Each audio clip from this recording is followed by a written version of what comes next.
to restore Nigerian Federal Republic of Nigeria. Happy independence, Nigeria. You know, so like this, like this. Nigerian flag is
Yes, hi guys. Hi. Good evening. Good evening, everyone. Good evening, London. Good evening, world. Good evening, UK, Europe, America, Australia, the rest of the world, wherever you are. Yes, you are obviously welcome to my show from Bello. I'm yours, and truly your favorite one. We're here again on YouTube. We're going to get there. Yes, we will be crossing platforms so that if I'm streaming on YouTube, all I can do is just leave you a message on Facebook so that you guys will get the alert. Yes, I can see Lamar Cakes. I believe that is Lizzie Azul, Matthew, Olaiwola. Yes, I think that is from Elayo. Show me. Yes. How are you? No audio. That, well, what about now? I'm sure you must be hearing my voice right now. Yes, perhaps there was no audio in the previous one, in the slide, but I think right now you should be hearing my voice. Yeah, thank you, Matthew Olaiwola said it's okay. Yes, I think the slide never had any audio. Yes, there was no audio in that slide. That was part of the work that I have done in the past. And what we want to talk about today, obviously, is a little bit complicated. I really and truly would like to go straight into Africa. I got some stuff that I made up the slide earlier on today. Now, I'm going to take you through those slides because I like to buttress my argument in a very, very clear frame of mind. Yeah, thank you, guys. Oh, it's Urutayo Showuni. Okay, all right. Okay. Sorry about that. I thought it was Ulufumilayo Showuni. Thank you for that. Yes, Lamar Cakes, that I believe it is Lizzie Azu now said she can hear clearly. Yes, I am moving from Facebook onto YouTube, guys, and that's how we will be streaming, obviously, henceforth. YouTube seemed to be a better platform, and obviously,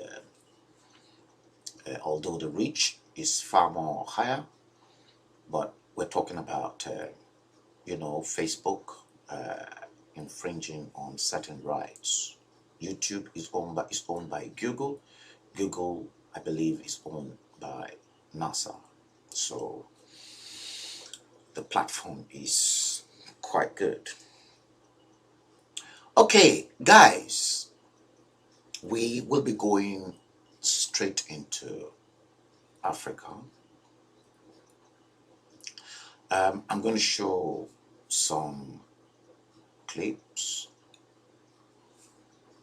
I'm sure Lizzie, where is the others? Um, During one of my live stream on Facebook, I used that particular slide.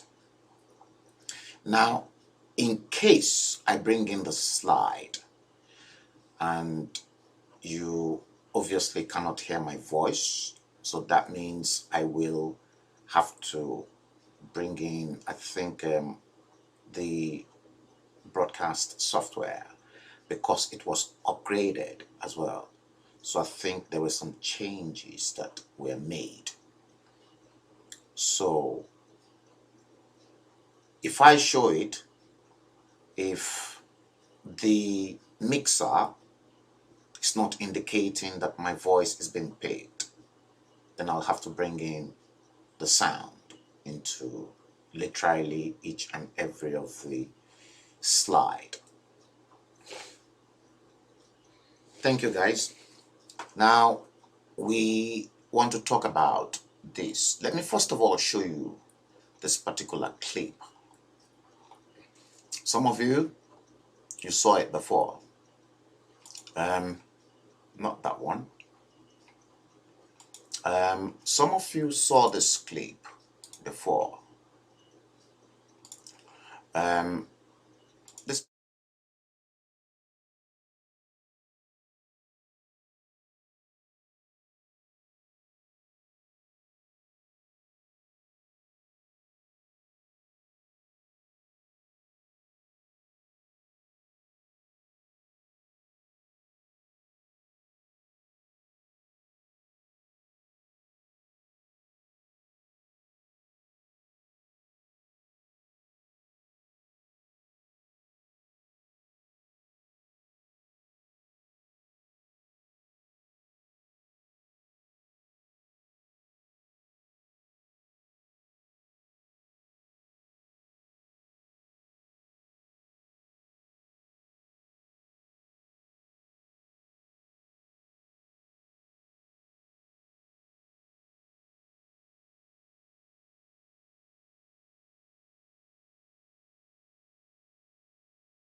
Let me take it back. Now you can clearly hear my voice right now. Yes, I know that for each and every of the scenes there has to be a source. Yes, some of you you saw when I made up that slide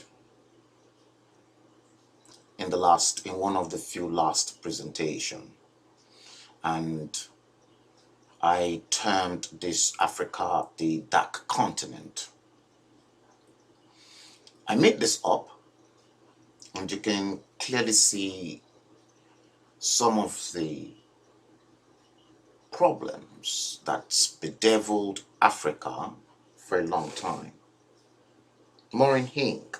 Yes, I can spot you, Maureen Hink. Good evening. You see, Africa, the dark continent. I'm going somewhere,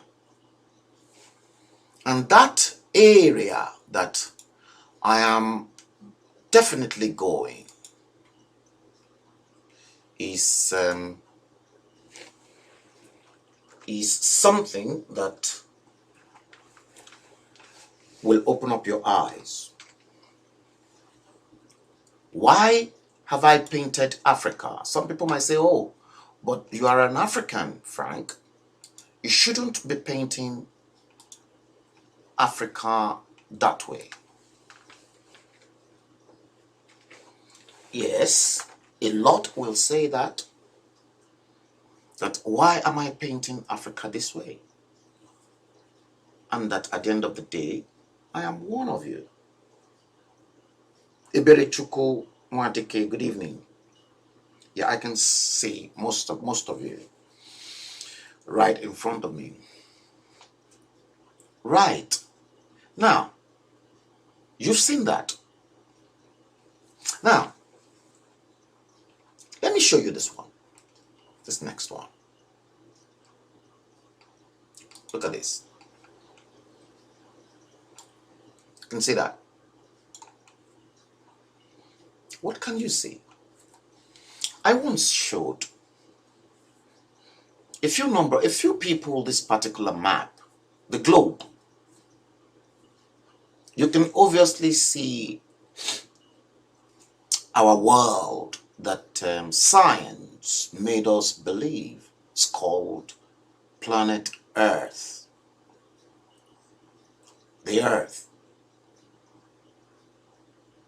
See, and to the top, you can obviously see Europe and Africa. Some of you, you've seen this before because I opened some of you into seeing things that you were unable to see before. Dre, good evening. I can spot you. See, you are looking at Europe and you can see clearly how Europe extended straight into Asia and subsequently into the East, Russia, and then China.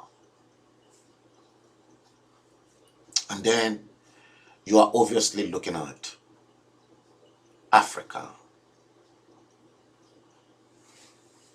Now, that is the same continent standing on its own. The same Africa on its own.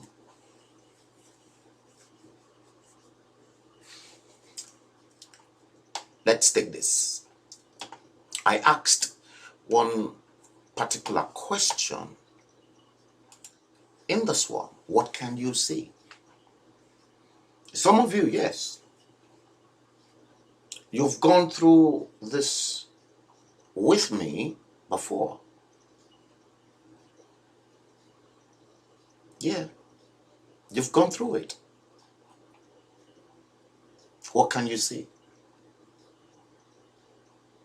Lizzie knows the answer.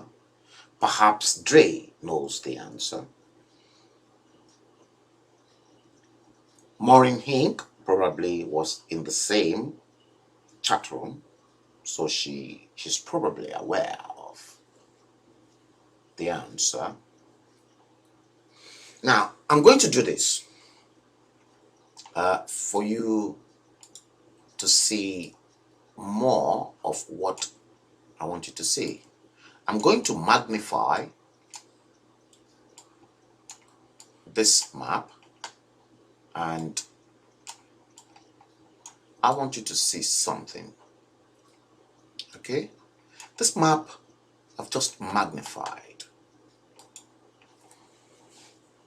And that's the map in front of your screen. Now, you can clearly see the United Kingdom right on top. And you can clearly see the image of Europe. See, symbol, image. See, just like an ordinary drawing. So God, the greatest architect, the greatest designer, see, perhaps equally took his pen to just shape up everything, and then where this is where land is going to be, and then bearing in mind that the composition of the planet Earth is 70% water and 30% land. Our body is 70% fluid and 30% flesh and bone. Everything in correlation with Mother Earth, nature. Now, what you are looking at? You are looking at the image of, like I said in that presentation, a dog, the European map, either a dog or a hyena. And that hyena is clearly eating up Africa.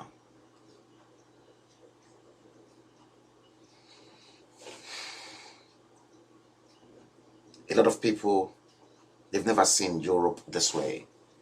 But I opened up a lot of people's eyes in one of the shows. Europe and Africa. Now, you've clearly seen that. Let's go back into the full map and then you can clearly see what is contained again. That is the map again, in full, with the globe.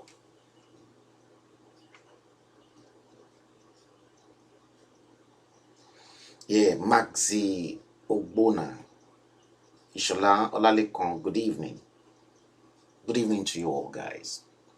Don't forget to press subscribe and then the bell so that whenever I am live streaming on YouTube, you can get a lot almost immediately, guys. I'm moving the stream right up to this place for some reasons, because it is better to be here than to be on Facebook these days. Okay, now that map, look at it very well. Very well, look at it. See, I don't want you to get confused, because where I am subsequently going, I'm going to show you something. Where I am going. Europe. Now, look at this.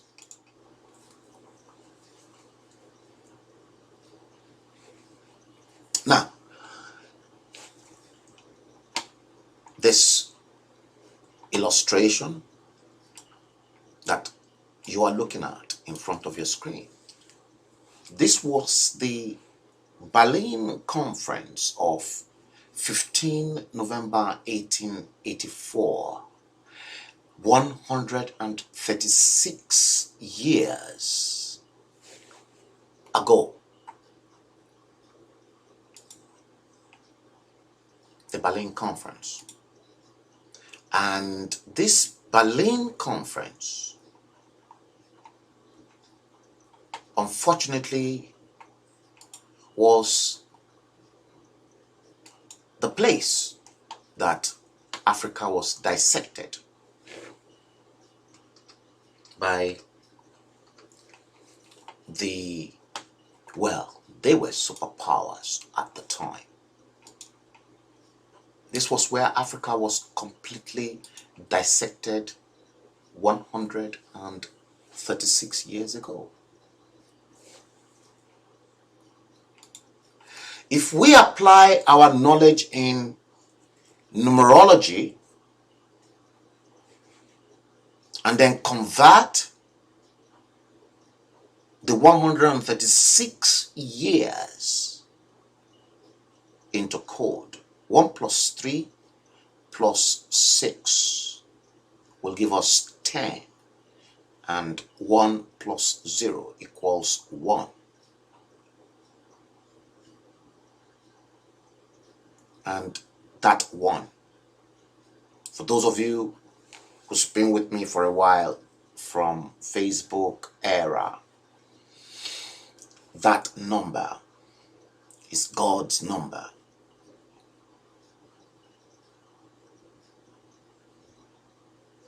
Because there is only one God.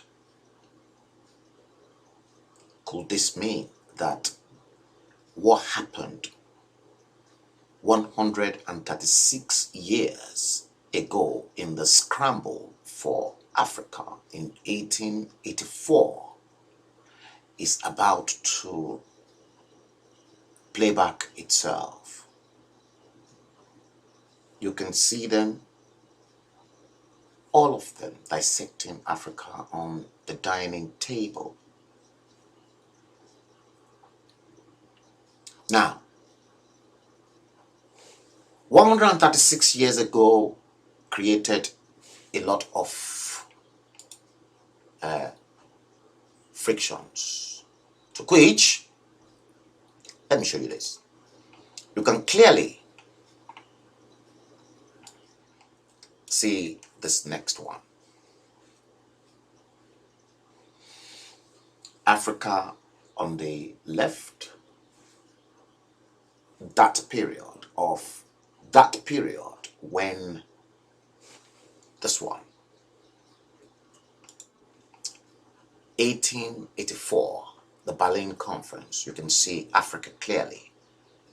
Now, this was the same Africa left at that Berlin Conference, and you can clearly see, like some of you, you've been with me, and you can see Nigeria, Ghana, the Gambia is very tiny, Sierra Leone, you can see Liberia, the United States, and then look at the remaining part of West Africa with the French flag. And then if you look in South Africa, you see the British flag, and you can clearly see part of the British flag from Kenya, Uganda, Southern Rhodesia, and so on. That was Africa during the scramble game here. And here, to your right, you can see the Chinese president in the graphics on the right. And what China hoped to do in Africa, because China is now painting the entire Africa red. And if you look at the top, there's a tap with Chinese money flowing down to Africa.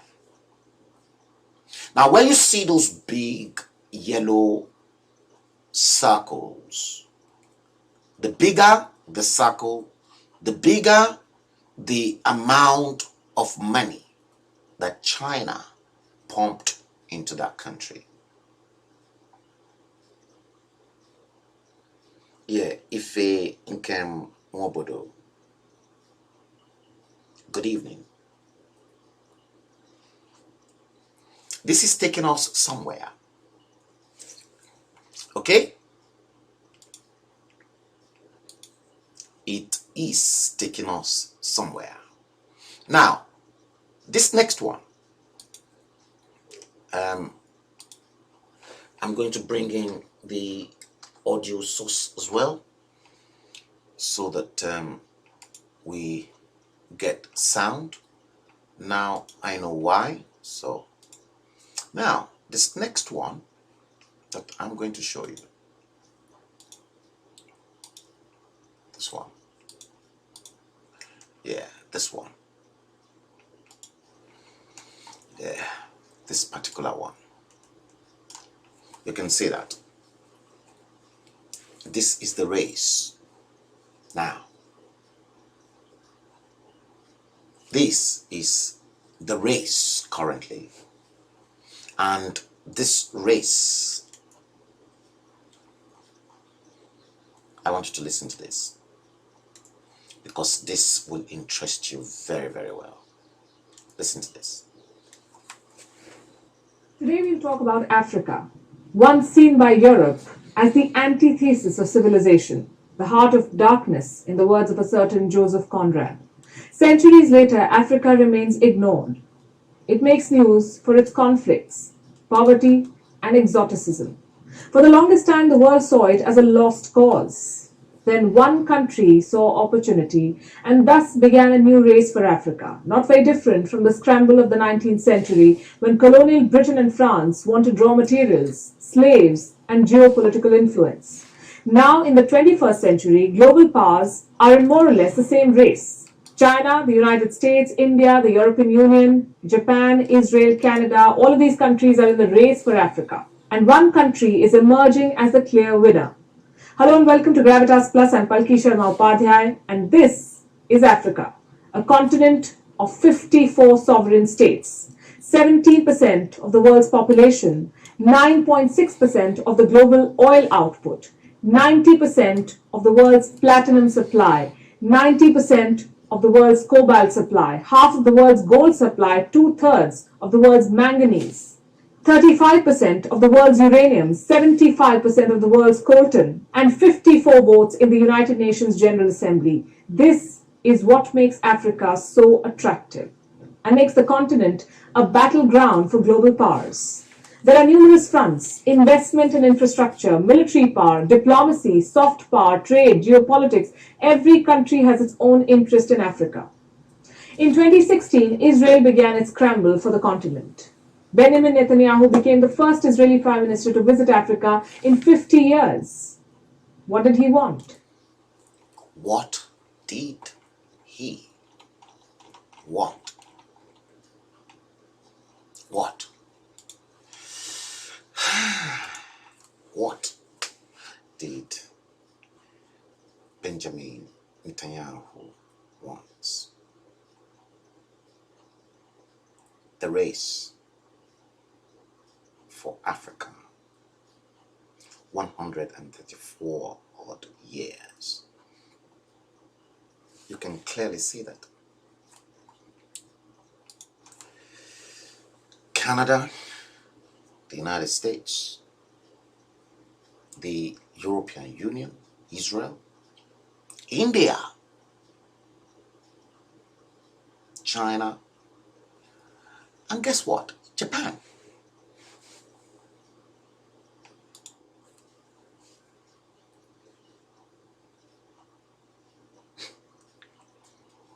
See,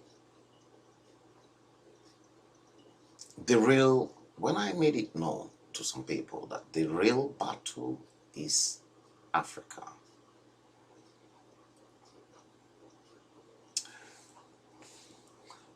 remember this.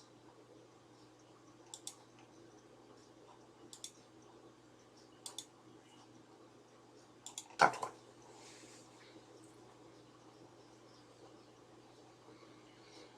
That picture is so important.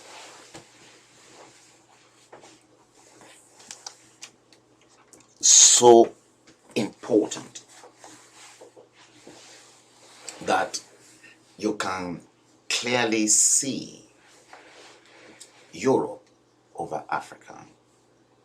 Could that image be a wild dog or a hyena?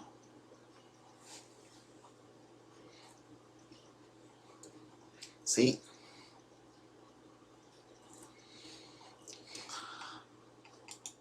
a lot of people don't see what I see. Let's listen.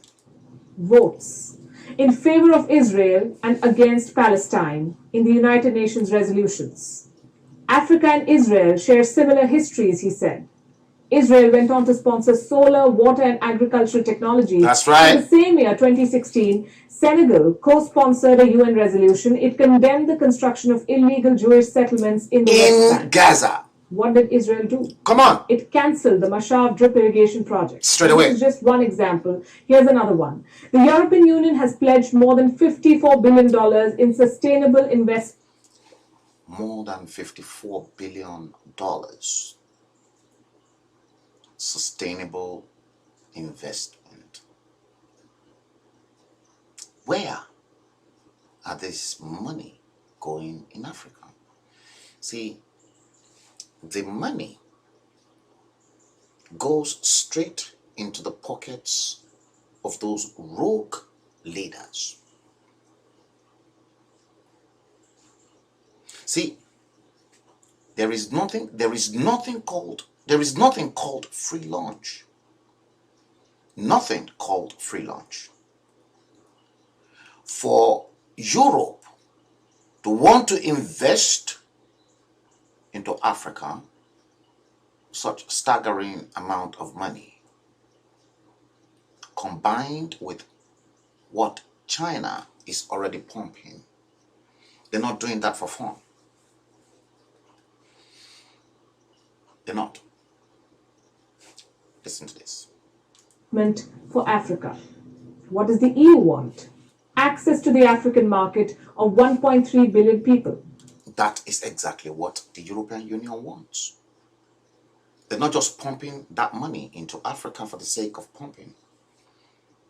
They want access to that market. 1.3 billion people. Remember, when I said to you, the market is driven by three main factors. And those three main factors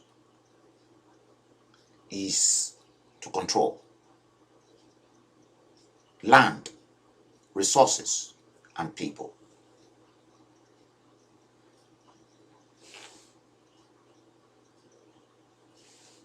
Land, resources, and people. So, the European Union pumped $54 billion into the dark continent, but they want to cash in too. It's not just only the people. Let's listen. Brussels has negotiated free trade agreements with at least 40 African countries. You hear that? But does this ensure a balanced two-way trade? It doesn't. And no country has a bigger interest in Africa than China. China is funding 1 in 5 infrastructure projects in Africa. It is building every third one. Africa has an infrastructure deficit and China has a signed checkbook. Signed. In 2005, China has invested at least $2 trillion already. Is this not colonization? Are we not going to see a new phase of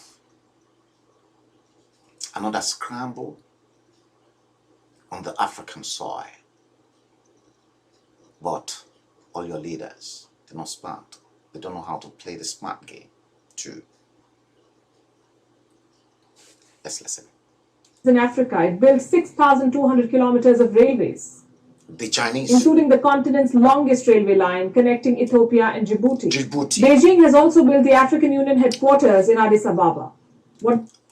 Beijing built the African Union headquarters in Addis Ababa. African Union, the headquarters. Beijing built it.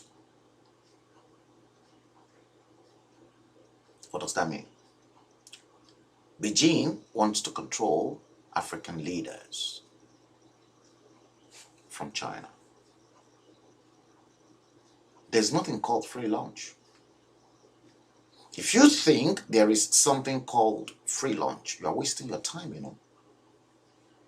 It's a complete waste of time because there is nothing called free lunch.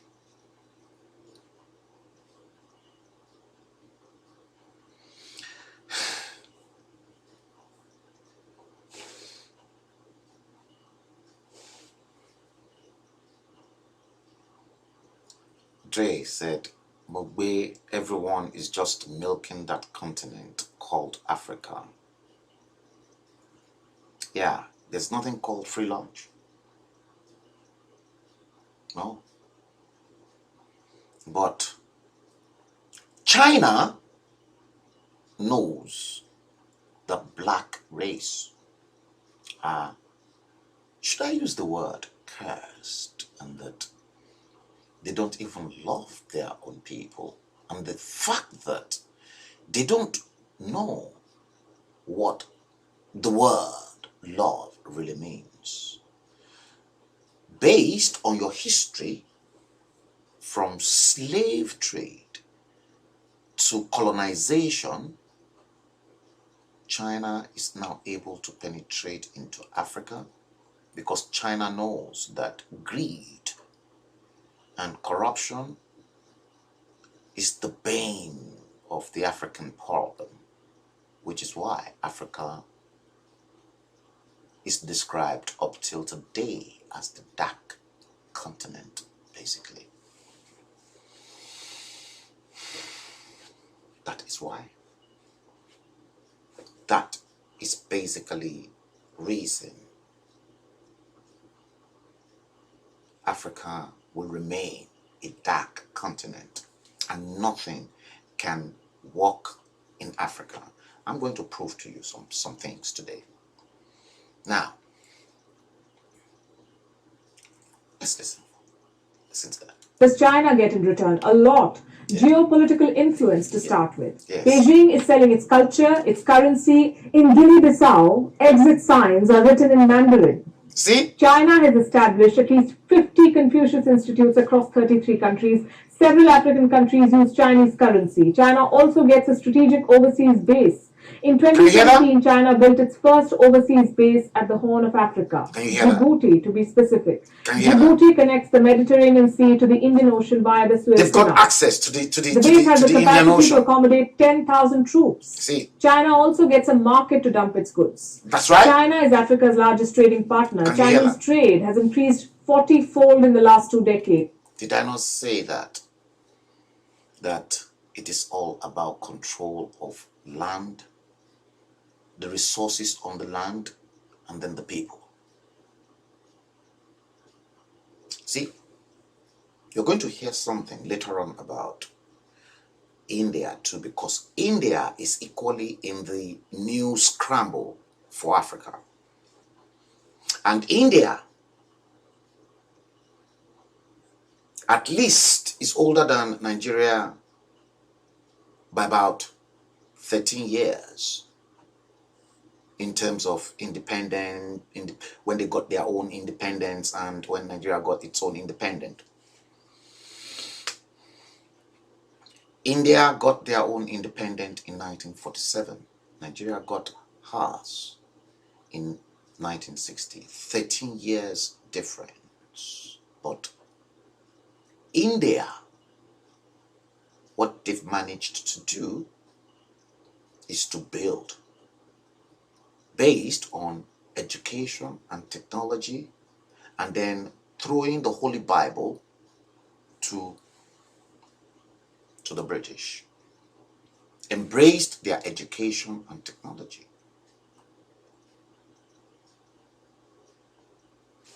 Let's carry on. At least 10,000 Chinese firms operate in Africa. 10,000 Chinese firms Africa has resources are in Africa. And China has access. Did you know that a third of China's investments in Africa are in the mining sector? In the mining sector. The same Chinese, make no mistakes, Abuja is being controlled from Beijing, like it or not. Abuja is controlled from Beijing. So right now, the Americans, the European Union, and the UK is now thinking of what to do with the case of Nigeria as a former British territory. Could it mean that Britain will want to put up a fight? Could it mean the United States and Britain will put up a fight with China, with Nigeria? Because Nigeria, don't forget, is very important to the United Kingdom.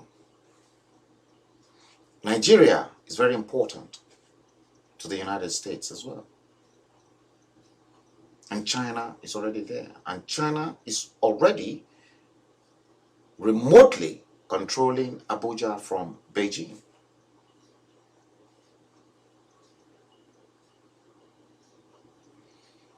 Let's listen. Finally, it gets to debt trap Africa. Yeah. But here's the thing. China is not the only country investing in this continent. It's not even the biggest. The United States is Africa's largest investor. It accounts for $54 billion of FDI stock. 54 billion. 600 American companies operating in South Africa alone. See? And this, even after the US president called Africa this. For the longest time, Africa was nothing but a war zone for Washington. You see? It has over 7,000 troops deployed in the continent. Yeah. They are spread across some 13 African countries, including Burkina Faso, Cameroon, Central African Republic, Chad, Democratic Republic of Congo, Kenya, Libya, Mali, Mauritania, where America is currently South maintaining Sudan, troops. Somalia, and Tunisia. For the US, Africa was a continent for counter-terrorism operations.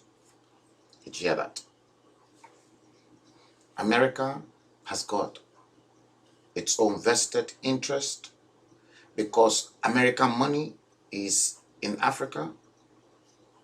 China continue to pump money into Africa. European Union pumping money into Africa. Wait for your turn. Wait now and then hear what India is currently doing. What happened then? Yeah. Why is the US suddenly interested in Africa? Yeah. The answer is this. Yes. For the US, Africa is now a new front to take on China, and Washington is now fighting it out for power and influence. A new front for US to take on China.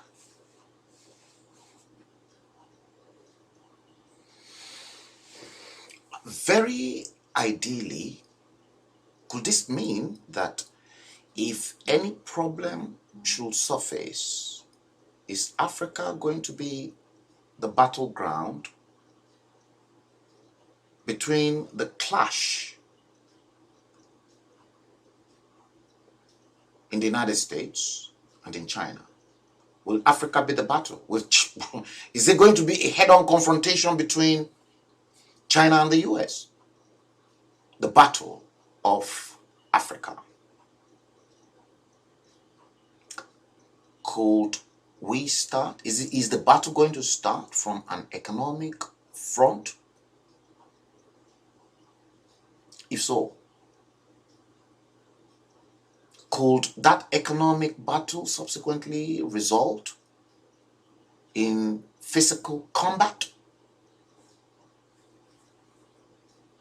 To which America will want to flex its own muscle and China wants to flex its own muscle.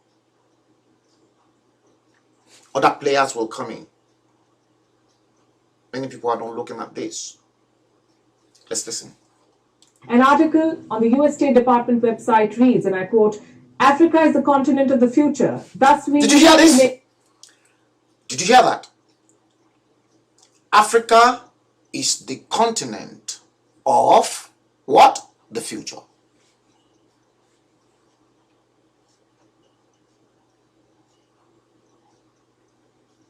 By 2050, the population of Africa is envisaged to must have doubled to 2.2 billion people. Right now, it is 1.5 billion people.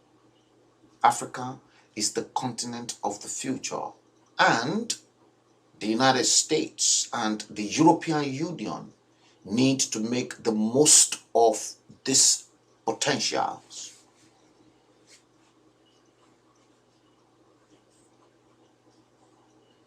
Matthew Olaiwola, you heard. It's not me. This is published on, it is not fake news. Let me rewind this so that you can hear this properly. Listen. Operations. What happened then? Why is the US suddenly interested in Africa? The answer is this. For the US, Africa is now a new front to take on China. New front to take on China. Fighting it out for power and influence. An article on the US State Department website US State Department website. Africa is the continent of the future. Thus, we need to make the most of it. The continent of the future. In Africa. The answer is this. For the US, Africa is now a new front to take on China, and Washington is now fighting it out for power and influence. An article on the US State Department website reads, and I quote, Africa is the continent of the future. Thus, we need to make the most of its potential. By 2050, its population will more than double to 2.2 billion people, with over 60% under the age of 25. Where is Africa's interest in all of this? Yes. Also, what about India? India. What role does India play in this continent? Correct. New Delhi's ties with Africa date back to the time of Mahatma Gandhi. Mahatma Gandhi. India was part of the Bandung Project in 1955. New Delhi supported Africa's anti-colonial struggles. It supported the liberalization movements in Ghana, Algeria, Tunisia, Morocco, Angola, Mozambique, Guinea-Bissau. India also raised the issue of racism in South Africa. It will be unfair to say, though, that India's newfound interest in Africa has nothing to do with China. It has In nothing to 2018, Indian Prime Minister Narendra Modi toured key African states just ahead of Chinese President Xi Jinping's You see visit. that? In 2018, India decided to open 18 new 18 new embassies in Africa. embassies. India has defense partnerships with Zambia, Nigeria, Ghana, Ethiopia, Botswana, Uganda. India has got a defense partnership with Ghana, Nigeria, Ethiopia, Uganda, Zambia, Botswana, Mozambique. India. So, in this new battle for Africa, you can clearly see some of the key players. Many are not looking into this.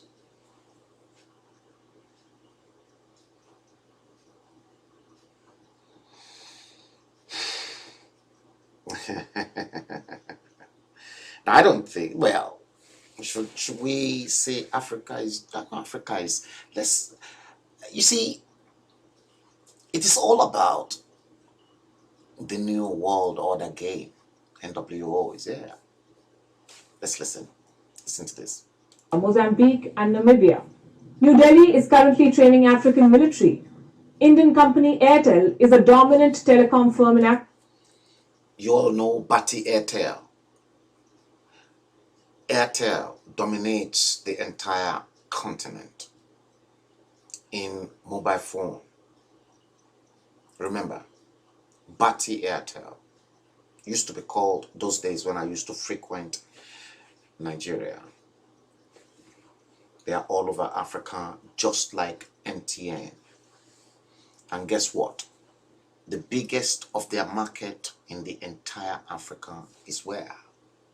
Nigeria. Could it mean that is where the battle of Armageddon will be fought?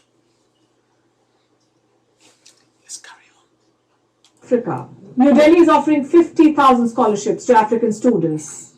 Despite New Delhi knows the importance of education. Remember I told you. The Indians, they take pride in education and technology because that was the only two things that they took from the colonial masters, Britain. So they cherish education. 50,000 African students are on scholarship by the Indian government.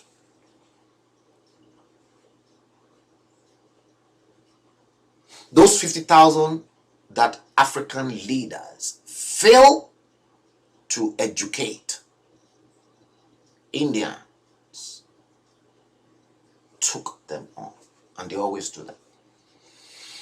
So Africa doomed. They are unable to educate. They are unable to provide infrastructures. Common electricity they cannot provide across Africa. Schools in shambles.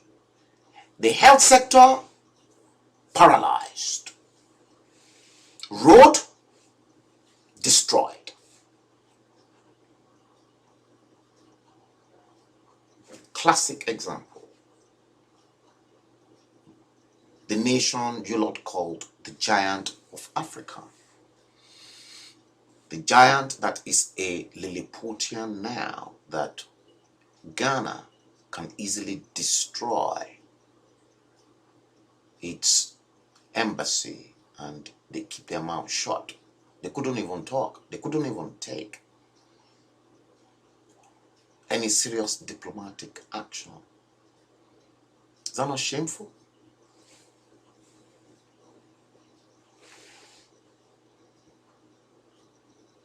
Big shame, isn't it? Let's listen. Despite everything, India is far behind China in the race for Africa. China's Belt and Road Initiative has sealed its hold on Africa. If in the 1900s Africa was colonized with force, in 2020 it is being trapped by loans. China accounts for 14% of sub-Saharan debt. In Kenya, the volume of Chinese loans is 6 times that of France, which is the country's second largest creditor. And Sri Lanka can tell you what happens when Chinese loans are not repaid. Sri Lanka. China is looking to capture Africa. It Did has you a hear that? strong diaspora. It is spending. China is looking to capture Africa.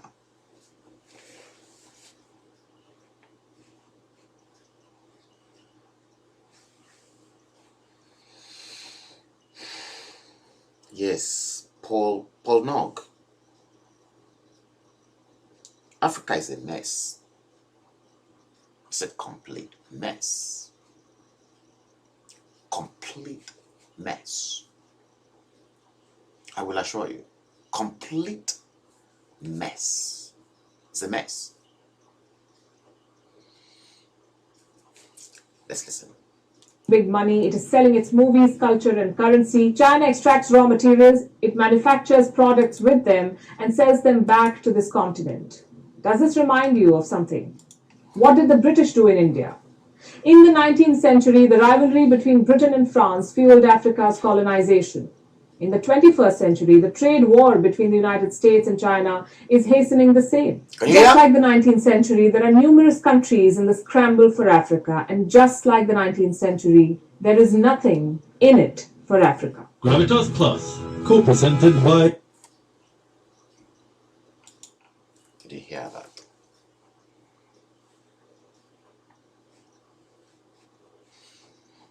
See, but you have corrupt leaders, and those corrupt leaders, they fail to see that they've plunged their country into a messy area. Their continent. The continent is messed up. See, you can see clearly that black woman crying, and then the baby underneath in South Africa too crying. Don't lie, nothing. Africa. Africa. It is the same all over.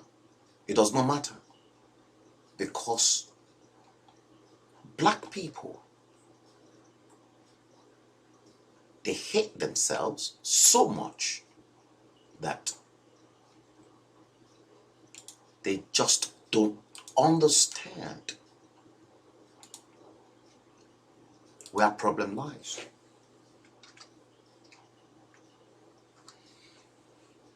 I want to show you this. I want to bring in the, yeah. Now, look at this one.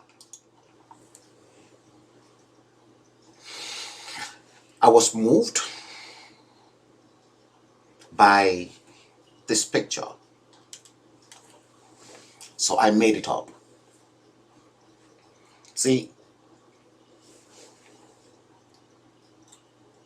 African leaders, since they fail to address the concerns and the need of the African people,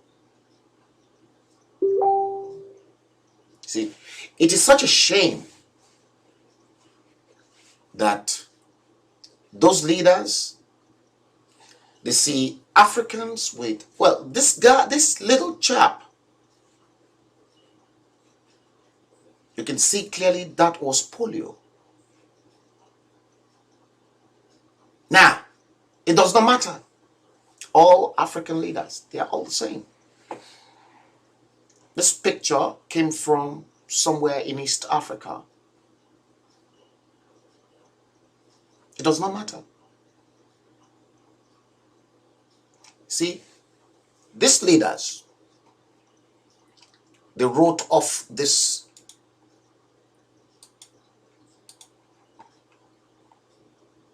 young boy. His life was completely terminated.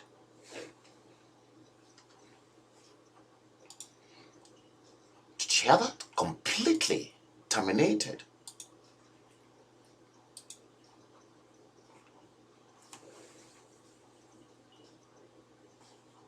Now, the fact that these leaders, they fail to provide good health care, affordable health care, housing, education. Now, if this was to be in Nigeria, what do you think must have happened to the poor lad? It is the same all over the dark continent. This will shock you.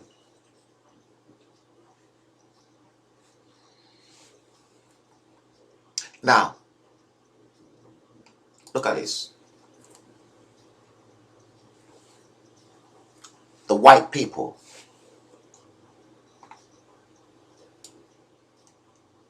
these same white folks that all of you continue to blame for your woes and your atrocities, they were the ones that came to the same rescue of the young lad. See? Which, now, you can clearly see. And by the way, that chap carrying the white folks carrying the African child with polio, he happens to be one of the doctors that, as a matter of fact, operated on the poor boy. Now, look at this. That was the poor lad on the operating theater, on the table, being operated upon by surgeons. What he needed was just common orthopedic, because those are orthopedic surgeons. That was all what he needed. Just to straighten the bones that turned round, obviously due to the polio virus.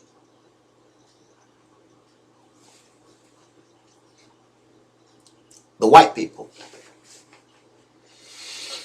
you can see them in the picture on the right, busy. Where are those African leaders? Look at this. That was the first operation.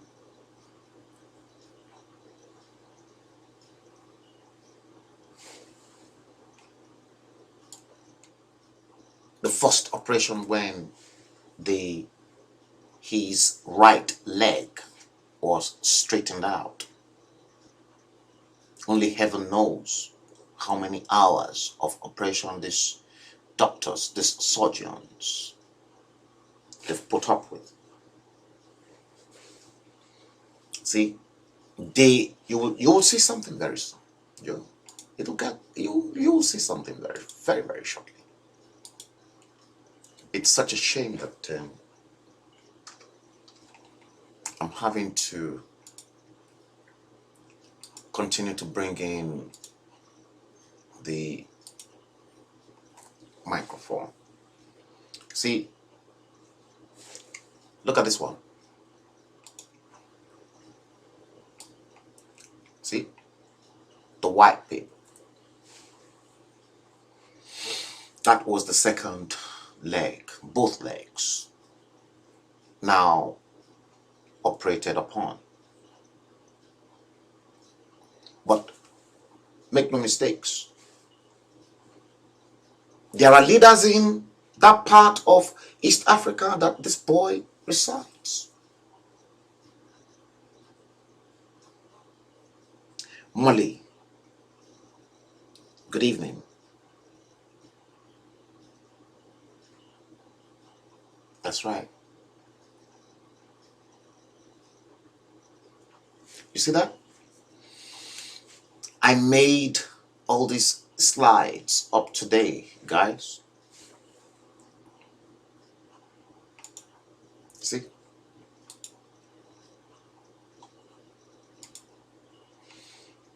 And in this next one, you'll see the marvelous job that the surgeons did. Look at the same young man. Can you see the smile on his face?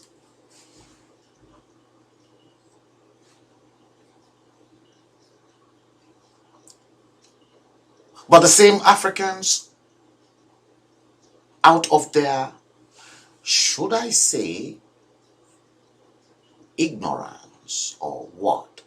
Are Africans ignorant? Or are they just simply wicked people on the surface of the planet? See?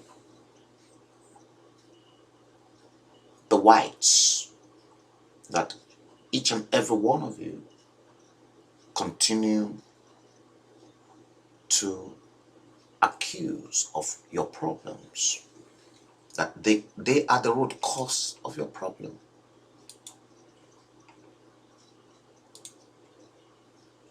But you can clearly see that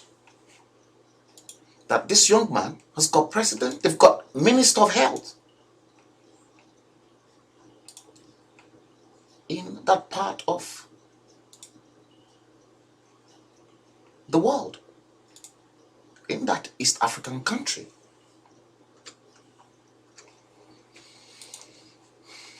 They have president, they've got budget, but do they care as leaders? And you think the white man is stupid?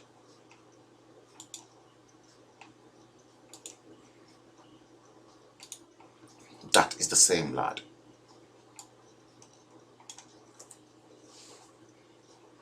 See? Same lad.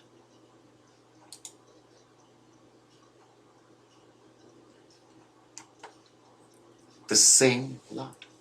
You can clearly see those white surgeons and angels and nurses. Can you see? And the same young man, look at the transformation.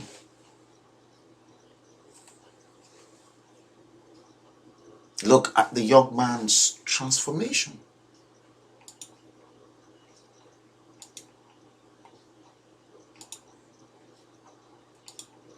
You can see it.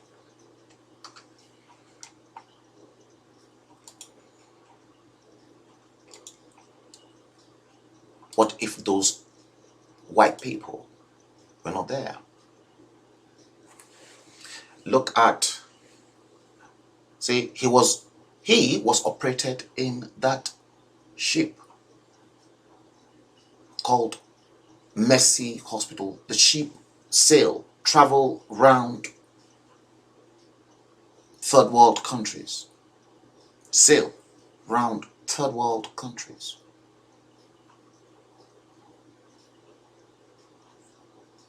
See, from that on your left, the picture left of your screen,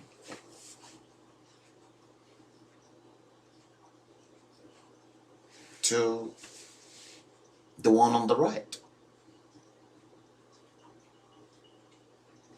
See, African leaders, you don't need to pray for them. You have to curse them.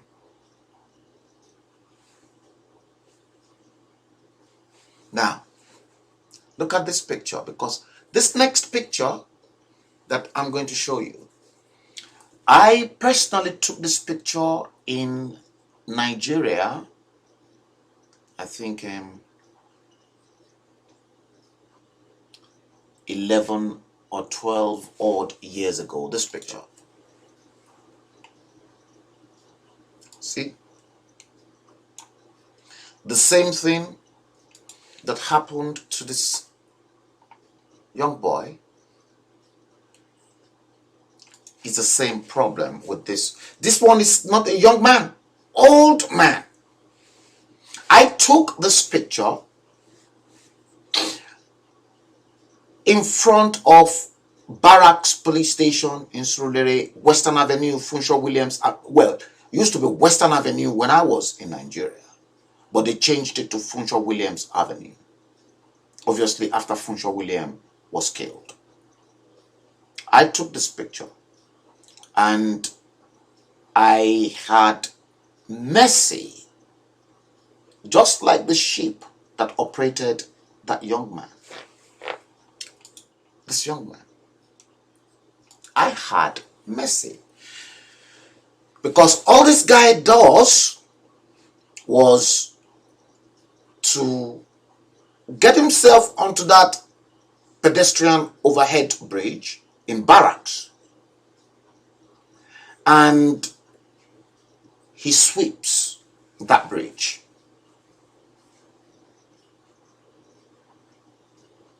You can see him.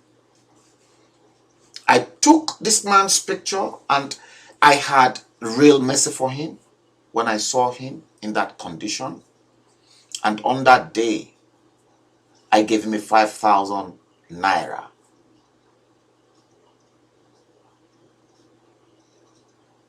Because somebody that is not able-bodied, who took out that task, that bridge should have been well cleaned and maintained by the mainland local government authority. But somebody with disability is the one doing this work for them. Technically, he shouldn't be doing that.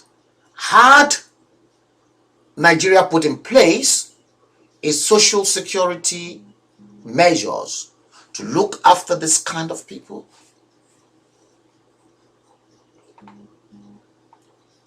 God perhaps would have blessed them. But you know what? African leaders, like Trump said, are bloody S. I don't want to say it.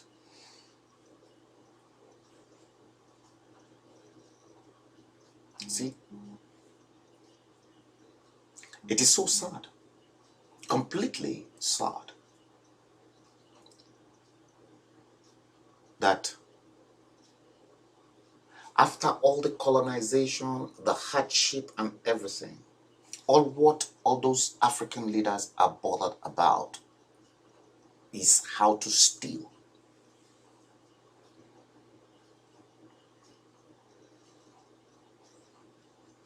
That's it.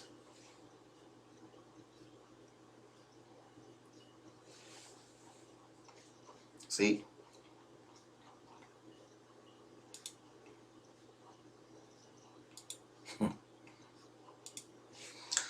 I'm going to show you this.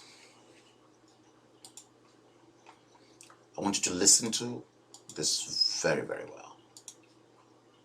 Because when I said to people that I don't fancy anything good coming out of Nigeria,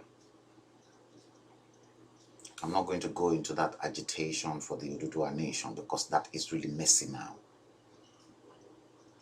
I'm just praying fervently I'm praying fervently for problem to break out in either Nigeria and only for the Europeans and the Americans to come in. Maybe that will be the beginning of the new world order proper. If the new world order is about bringing liquid development to Africa for a recolonization by the West, minus the greed in the first colonization. In fact, yeah, there was greed, but then and again, they developed. Unlike now, if the new world order is all about bringing respite and making lives comfortable for the black people in Africa by the Western world, I welcome the new world order.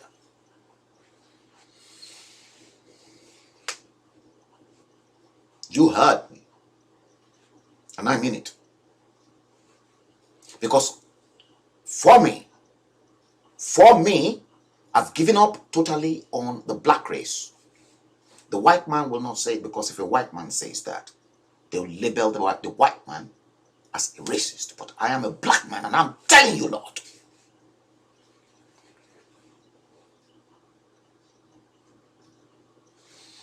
Good evening, Amina Lainka. I'm telling you, if a white man should say precisely what I am telling you now, the entire whole world will be on the white man's neck.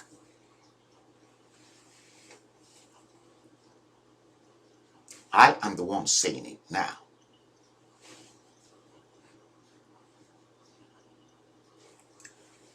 Now, imagine that. Imagine that. Can you see that?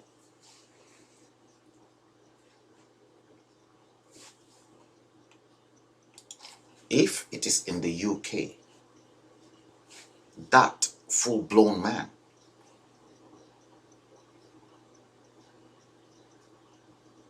will be well taken care of. Did you get that?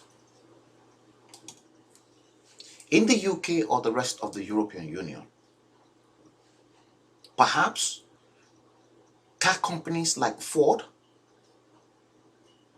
VW, or Audi must have made a special car for him so that he's mobile. He doesn't have to depend or rely on someone. The special house that will be for him so that his life is comfortable. I know a few people like that in the UK. And they were not wasted. Some of them, they went to the uni and they've got high-flying job.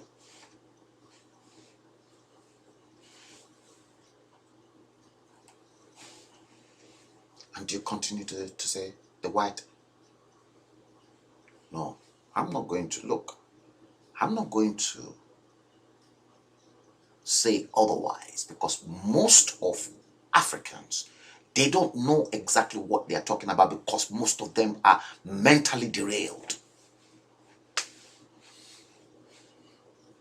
or mentally incapacitated, and they were unable to see the light. Look at this.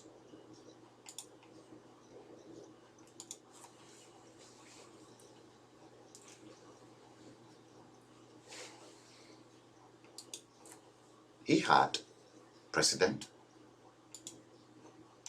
Look at the transformation.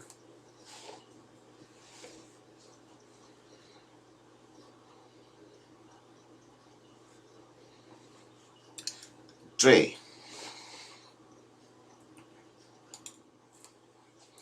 you said an African leader has no vision. No wonder the Chinese are systematically recolonizing the continent of Africa because of his stupidity and greed, lack of love and care between themselves.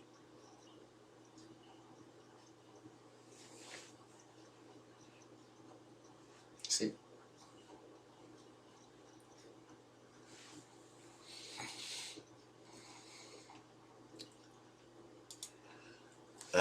Look at this man. This man that I'm going to show you his picture. His name is Professor Akin Oyebade, and I'm going to let me call out that file. This is Professor Akin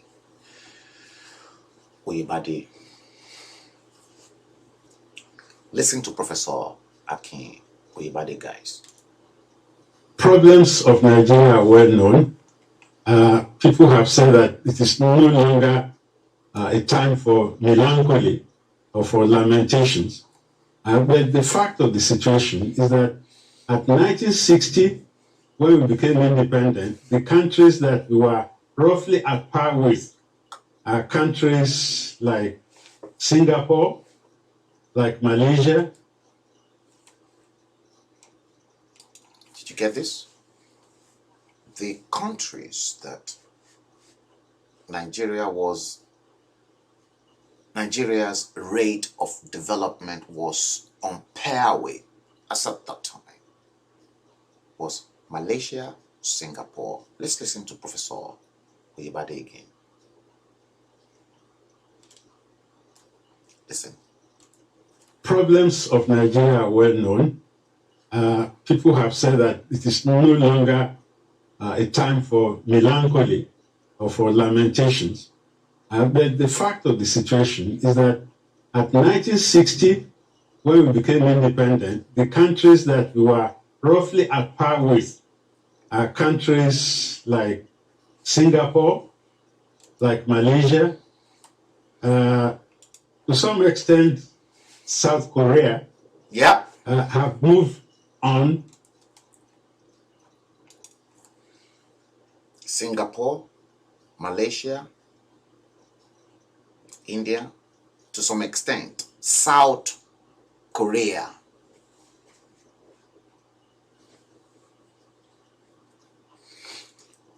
South Korea. Guys, look at Singapore, look at Malaysia. They're first world now. Dubai is a first world country now.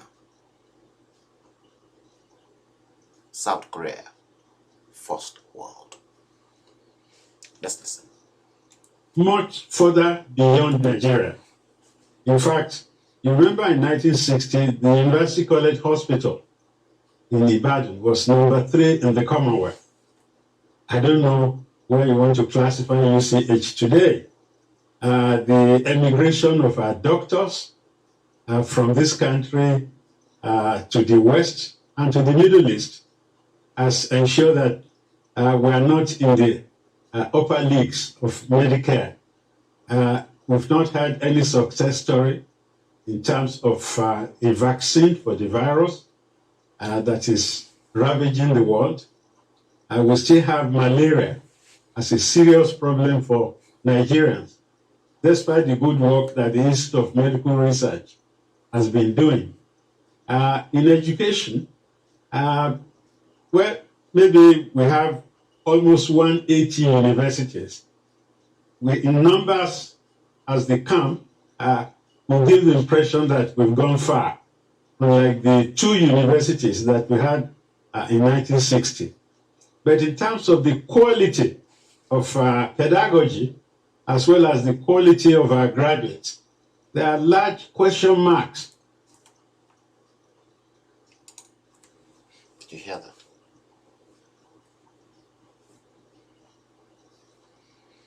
The quality of the graduates, they're chunking out of the Nigerian universities.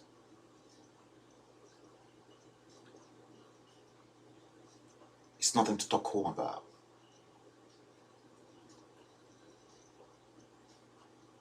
So in other words, your government destroyed your education. And the period Professor Oyebade was talking about in terms of the University College Ibadan, that was the colonial masters, the British institution that established it.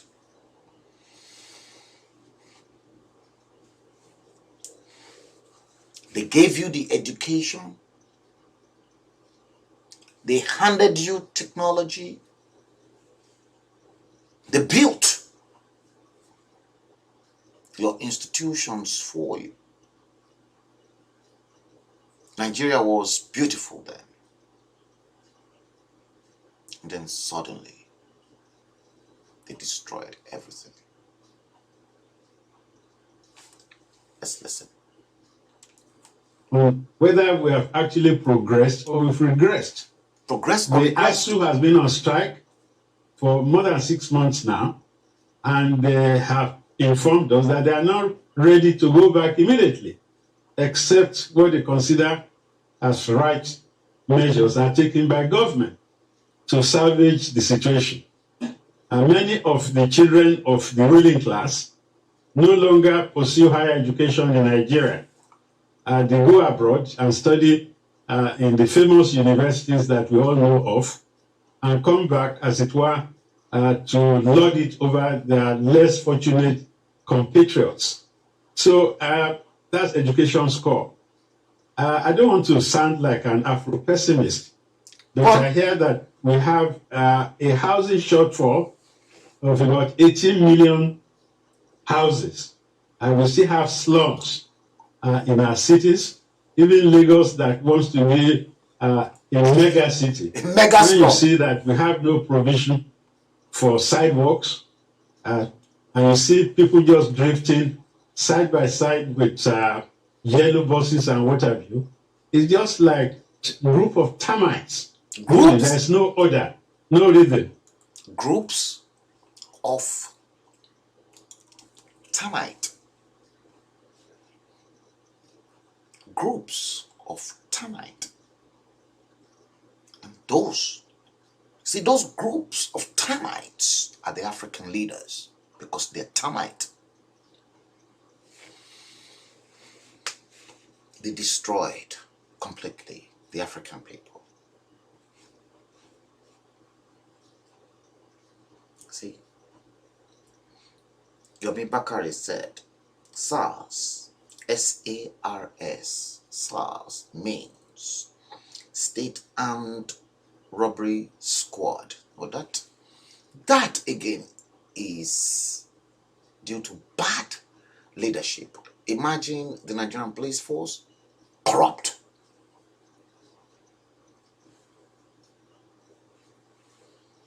Corrupt police force.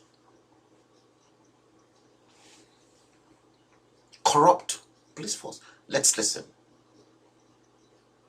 Let's listen to Professor Oyebade. And we've been making a lot of noise about the progress we've made in the railway system.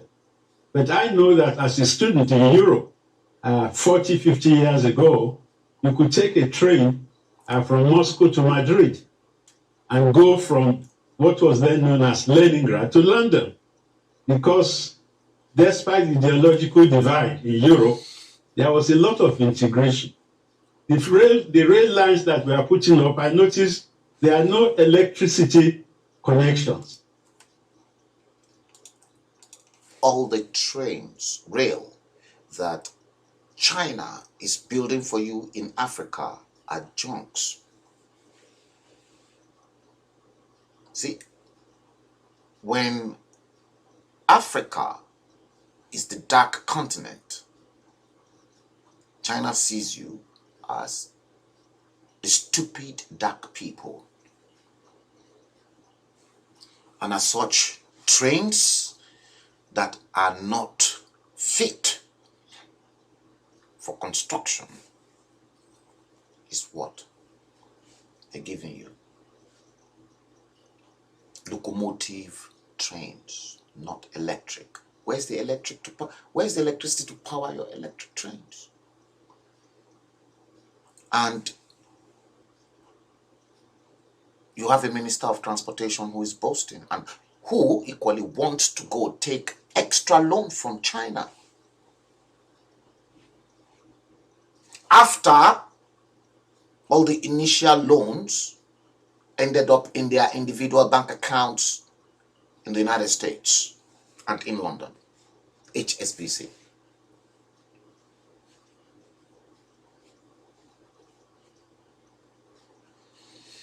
Elizabeth Iloja. Listen to Professor Oyebade. Fast trains were not contemplated by the Chinese. The Chinese have created very fast trains across China. And if you're talking of Russia, you know of the Trans-Siberian Express from Vladivostok right up to St. Petersburg. Those trains that I see running on diesel, they can't compete with the modern trains that we find in Europe. And what we saw as young people studying in Europe is a far cry from what we are celebrating here. I listened to Mr. Amechi romanticize about what they've done in the rail system, but those of us who have traveled somewhat, we know that actually those trains are not 21st century come. See, Amechi knows. He knows. Because these people are scumbags. He knows. But the people, oh my goodness, God. I was completely mad when, as a matter of fact, I'll mention his name. One of those guys that I respect so much. Before the 2019 general elections last year, because this same man, don't let me mention his name. He was more of a Buhari person, and to be honest with you, that election in 2019, I had hoped that probably Nigerians will make a change for the first time to boot out those old cows that made their lives hell on the surface of the planet. The two candidates that I had some soft spot for was Fela Durotoye and Professor Mogadu.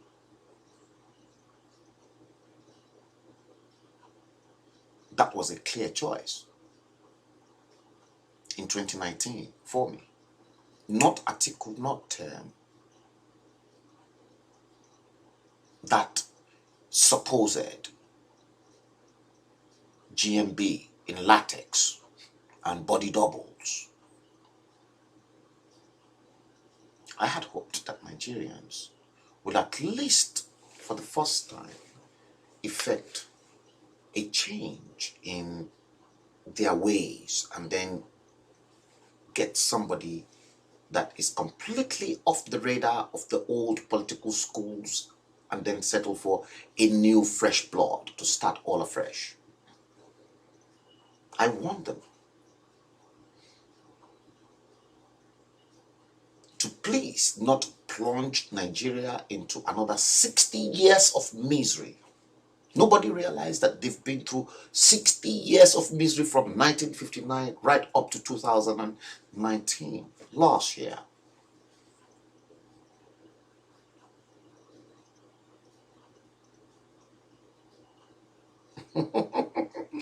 Yes, thank you very much.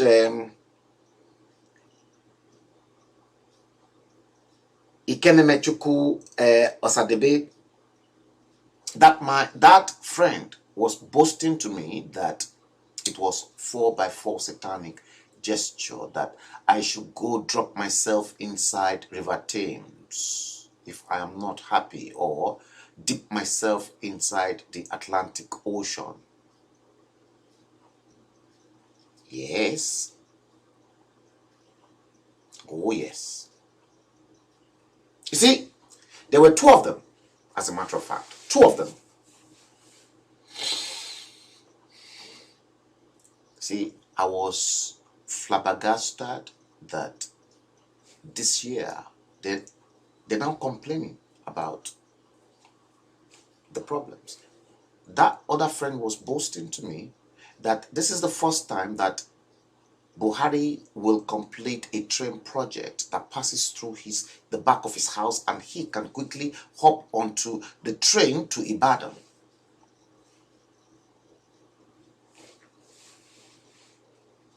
And now they're now complaining that they made mistakes in supporting him. Now, the same man, because they don't really know, because I know that Nigeria was a fraud. And I have been campaigning. Now, they are in a mess. I won't tell you exactly that side of the fence he is right now. Let's listen to Professor Oyibade. Compliant. When you are having electric trains, fast trains that could make Abuja from Lagos within a few hours. Because I still remember in my student days, more than 15 years ago, you could take a train from Kiev to Moscow, the overnight express. You go board the train in Kiev at about 8 p.m. and 6 o'clock in the morning, you land in Moscow. Every day. So that's the type of thing that we ought to be envisaging. In other words, I'm saying that we've not even dreamt as largely as we could have, and we are celebrating little successes. I think Nigeria has not been well served. It's a joke. And many Nigerians are not enthused. They are not happy to celebrate 60 years. I remember when India celebrated 60 years of its independence. Listen, India. It advertised planes, advertised electrical things that they manufactured. I don't know what Nigeria. What have you manufactured? You remind me of what my late friend Claude Ake characterized the Nigerian political economy as a disjointed, or what he called disarticulate system. A system, an economic system that produces what it does not consume and consumes what it does not produce. When you bridge the gap between production and consumption, then Nigeria will have left the train station of underdevelopment. Welcome to Nigeria. Welcome to Nigeria. That was what they gave you. See, let me take you through all this.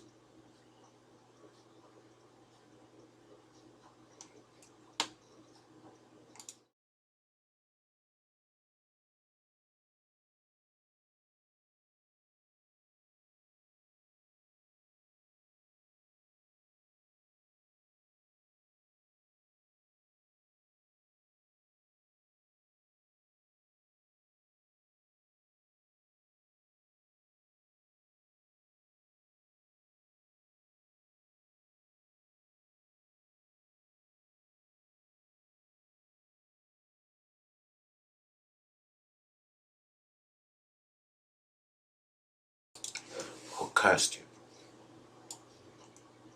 1960 to 2020. 60 years after independence.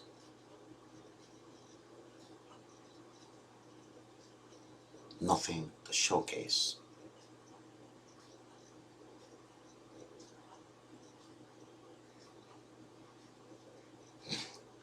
Molly IB, you said, you continue to celebrate Mughals. You continue to celebrate underdevelopment. You continue to celebrate hopelessness. You continue to celebrate people that are insane. You continue to celebrate decapitated road. 60 odd years. 60 years.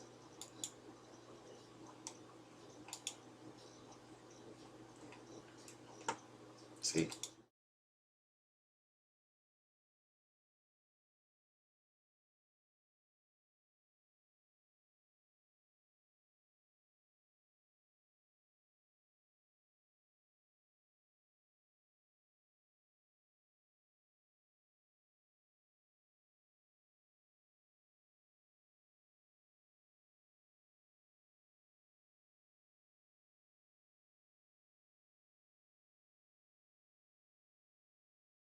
You need to find quickly that person that cursed Nigeria. But who cursed that nation?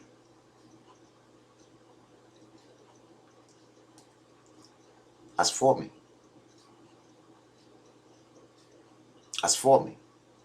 if the New World Order is all about bringing sanity to the African people through the New World Order agenda, for Africans to at least live a good, decent, modest life. A lot of those people, a lot of Africans in Africa, make no mistakes. They're not thinking straight. They've been bastardized. Even if the New World Order comes into Africa, those people need to be changed. Their orientation need changing completely.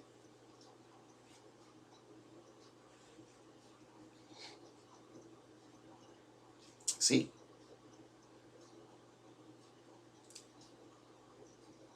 African leaders created the problems in the continent. They did. And let me look for this one. I think there's this one that I want to equally play you. I'm not too sure if I've got it here. Yes. Listen to this.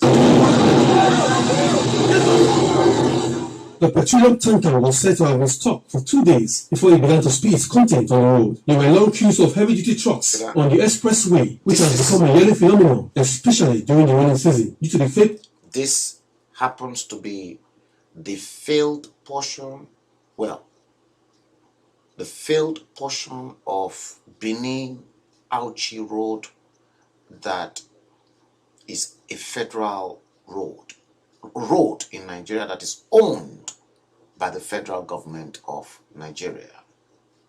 That road has collapsed completely. It has collapsed totally. Listen. The petroleum tanker was said to have been stopped for 2 days before it began to spill its content on the road. There were long queues of heavy-duty trucks on the expressway, which has become a yearly phenomenon, especially during the rainy season, due to the fake portions on the road. While some trucks maneuvered to get through, others got stuck while trying to wade through the bad spots. The affected drivers said they have been stranded on the road for days, a situation that prompted them to contribute money to purchase granite as they embark on self-help to repair the road to enable them get access to the expressway. Motorists contributed money for that road to be filled. Listen.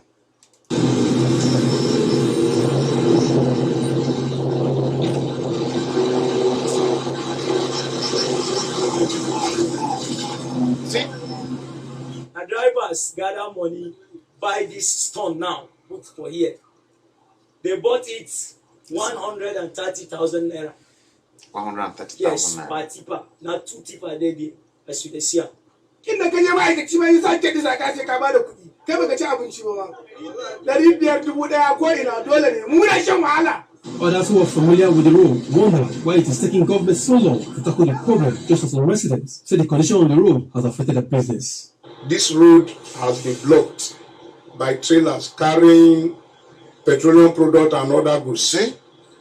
Here you can see our business here is down. For the past 3 months, the road is not accessible, it's not motorable. You can't pass it. So we are begging the federal government, see, to come and help us. These vehicles you are seeing here now, for the past 3 days, they have been here. Please come and help us for this road. We need your help for this road. We did here 3 days. We need your Baseki to do this road for us. We don't suffer for this road. 3 days we did here. From Elekpe to reach here. Our motor is sitting with the junction now. We never reach here. This road every year should give us problem. This is federal road. You go load, people go collect money for your hand. Everything where you go transport, anybody the road. If the people driver come here, come they suffer, nobody will come they look us again. While the harrowing experience lasted, some still find it expedient to offer prayers to God. Ferdinand Osakwe reporting. That was the same. See, you see the hopelessness that they created in that place. It wasn't, look, the white man never created all those problems.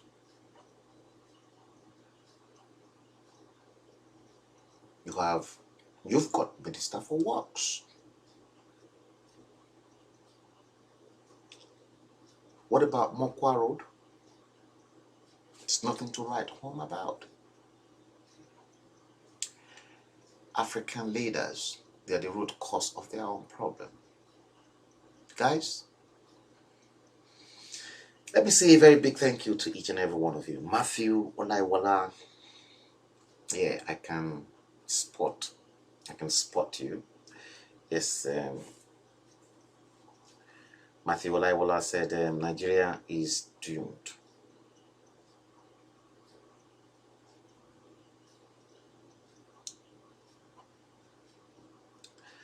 Yes. Mole IB, he said no words. Indeed. Your comment is very, very funny. Yes.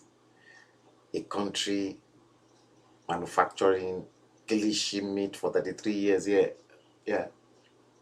Kilishi meat. Yeah. It's really shameful that African leaders are the problems, the root cause of the African problem. It does not matter.